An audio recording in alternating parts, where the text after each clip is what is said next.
पड़ गई 2-3 तो 3-4 दिन शादी में बिजी हूँ सर। 4-5 दिन बाद मैं आता हूँ सर। बड़ा एहसान कर रहे हो भाई, क्योंकि हिंदुस्तान है ना, फ्री की चीज पे भरोसा नहीं होता। ये अपॉर्चुनिटी आपको फ्री ऑफ कॉस्ट मिली है माय डियर फ्रेंड, है करोड़ों की अरबों की, लेकिन इसकी कीमत नहीं लगी। अगर कीमत दे के आते ना तो हम भेजते शादी में तो भी ना जाते, ना भैया दुकान खोलूंगा, शादी के चक्कर में ग्राहक बर्बाद हो जाएंगे, क्योंकि पैसे लगे हुए थे। 50 लाख रुपए खोने का डर है, 1 करोड़ रुपए खोने का डर है, यहाँ कुछ खोने का डर नहीं है। और फ्री की चीजों की दुनिया में इज्जत नहीं होती। Yes sir. इस अपॉर्चुनिटी को लोग क्यों छोड़ देते हैं मालूम है?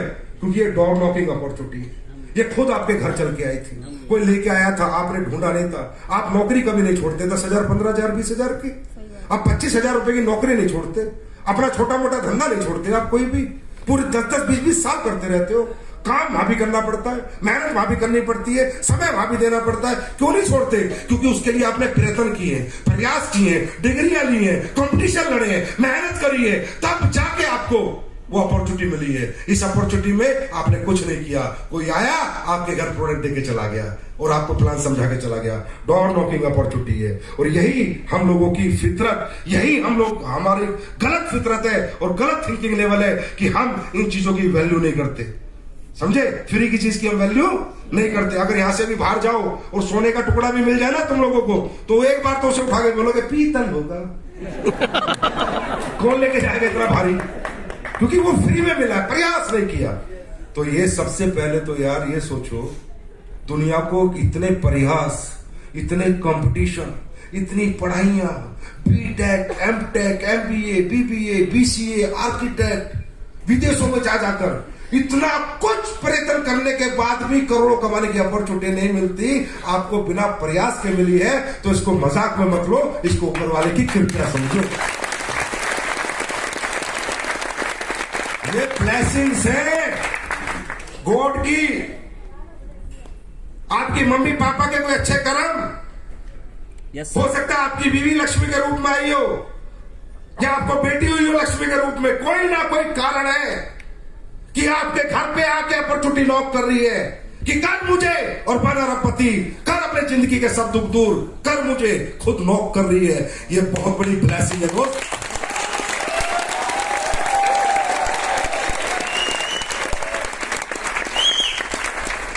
अगर आज महिपाल सर एक आर्मी पर्सन थे, ये अपॉर्चुनिटी डोर नॉक नहीं करती तो ये कहां होते? मैं कहां होता? विनय कहां होता? ये लोग कहां होते जितने आज करोड़पति हैं? किसके परिवार से? प्रतिष्ठित परिवार से। क्या अरबपति घर से है? क्या खरबपति घर से? नहीं। लेकिन उन्होंने इसकी वैल्यू करी। हम लोगों ने इस अपॉर्चुनिटी को मजाक नहीं लिया, हम सीरियस हो गए और हम पागल हो गए इसके पीछे। और हमने कहा भगवान थैंक यू, तूने घर भेजा है मेरी अपॉर्चुनिटी को। मेरे घर अगर तूने दरवाजा खटखटाया है तो ये मेरा दिल खुल गया। पूरी जिंदगी में यही काम करो।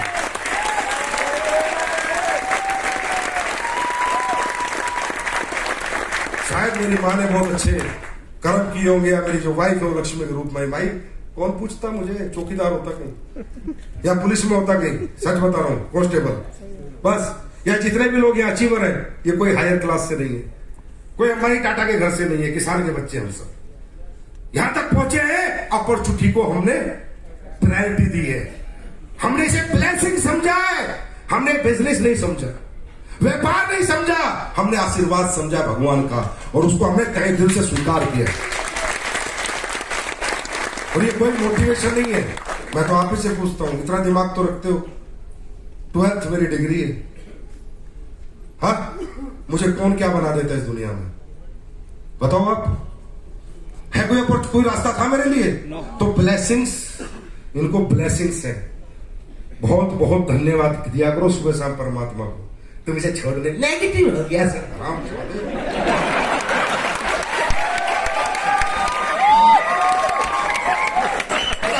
खड़ा बोल कर सलाम मानी की औलाद है, नेगेटिव है। अरे तेरे हमें झाग चल रहे हैं, नेगेटिव हो गया।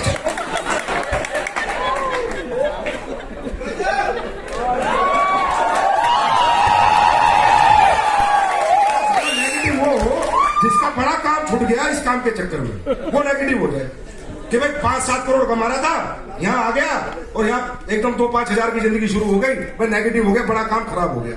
तेरा साला ना काम है ना खराब है, कुछ नहीं। भगवान ने जिंदगी नेगेटिव हो गया सर। नेगेटिव हो तो ऐसी जगह हो यार जहां तेरा कुछ फायदा हो रहा हो, जहां तेरा नुकसान ही नुकसान है। नेगेटिव होने के बाद वहां कभी नेगेटिव नहीं होना चाहिए। दोस्तों, सफर सभी का ऐसा रहता है, समझे? उतार चढ़ाव, रोड में मोड़, उतार चढ़ाव जिंदगी में, रोड में मोड़, सब चलते रहते। बस चलते जाओ, कहीं रोड टूटी हुई आएगी, कहीं साफ आ जाएगी, कहीं बड़ा ब्रेकर आएगा, कहीं कभी काफी लंबी दूर तक साफ आ जाएगी, समझे? चलते चले जाओ, गाड़ी रुकने मत दो, मंजिल पे पहुंचा के छोड़ो। Continuity and positivity. अरे जब जूते काटने वाला भी अपनी दुकान रोज टाइम से खोलता है यार, तुम तो जिंदगियां बांटने वाले लोग हो, तुम भी अपनी टाइम से खोलो, समझे? किसी ने कहा है, you can not get success because of only motivation. You cannot get success because of only motivation. If you want to get success, you will be the disciplined person. आपके जिंदगी में अगर सक्सेस चाहिए तो एक डिसिप्लिन अपनाना पड़ेगा कि मुझे सुबह 9 बजे उठना है, 8 बजे मार्केट में चले जाना है, 12 बजे तक डेली काम करना है, डेली करना है, रोज जाना है, डेली डिसिप्लिन। मोटिवेशन खत्म हो सकता है पर डिसिप्लिन लाइफ ही सक्सेस है। तो अपनी लाइफ को पहले डिसिप्लिन में डालो, समझे? ये शादी, ये ब्याह, समझे, ये फेरे, साला कोई दूल्हा तुम्हारा इंतजार नहीं कर रहा, सब घोड़ी पे बैठेंगे, समझे? और कोई रिश्तेदार अपना कोई भी फंक्शन तुम्हारे बिना करने के लिए मना नहीं कर रहा, समझे? उसी रिश्तेदार से पूछो 5 करोड़ चाहिए, दे देना। हाँ भाई, पैसे का है, समझे? आपकी तरक्की के अंदर कोई भी ऑब्स्टिकल नहीं आना चाहिए। Yes sir. आपकी तरक्की, आपकी प्रायोरिटी होनी चाहिए दोस्त। ये फंक्शन, ये बर्थडे कल भी बनते थे, आज भी बनते और कल भी बनते रहेंगे। और तुम दुनिया में थे तो बन रहे, तुम नहीं होगे तो भी बनेंगे। तुम्हें अपना सोचना है, अपनी कामयाबी और अपने बच्चों के बारे में सोचना है। फालतू कहते हैं there is no social life of businessman. Yes sir. व्यापारी आदमी की सोशल जिंदगी नहीं होती। व्यापारी आदमी सोशल लाइफ जी नहीं सकता क्योंकि उसको दुकान खोलनी है ना भाई। वो रोज शादी में जाने लगा तो उसकी दुकान, अब शादी के साए आ जाएंगे, आते हैं ना, तो 30 के 30 दिन हमारे घरों में शादी होती नहीं होती, बताओ? yes, कभी चाचा की, टाटा की, मामा की, फूफी की, साला पता नहीं कितनी तो एक रिश्तेदारियां रोज कहीं ना कहीं होती है ना। yes, अगर एक दुकानदार डेली शादी में जाने लगे तो 30 दिन बंद होगी ना दुकान। yes, बेटे को भेज देगा, बीवी को भेज देगा, पर दुकान छोड़ के नहीं जाएगा। आपके पास भी बहुत है ऐसे फपूंद जिन्हें भेज सकते हो तो किसी काम के नहीं है, पर अपनी दुकान छोड़ के क्या करना है? रोज करना है और रोज करना है रोज करना है और ट्रिप बार बार करना है। क्या ट्रिप बार बार? तो कितने लोग हैं जो थाईलैंड जा रहे हैं? और सिंगापुर कितने जा रहे हैं? फिर मनाली कितने जा रहे हैं? फिर यार तुम मजाक कर रहे हो, नहीं मिला तुम्हें यार, मजाक में भी इतना बड़ा मजाक। सारे थाईलैंड मतलब तुम में 3 है क्या? तो नहीं आओ, आपका सिंगापुर में भी स्वागत है। मैं स्वागत करके मालाएं लेके मिलूंगा आपको। थाईलैंड में भी स्वागत है और मनाली में भी स्वागत है। मैं स्वागत करने के लिए तैयार हूँ, तुम आने के लिए तैयारी करो।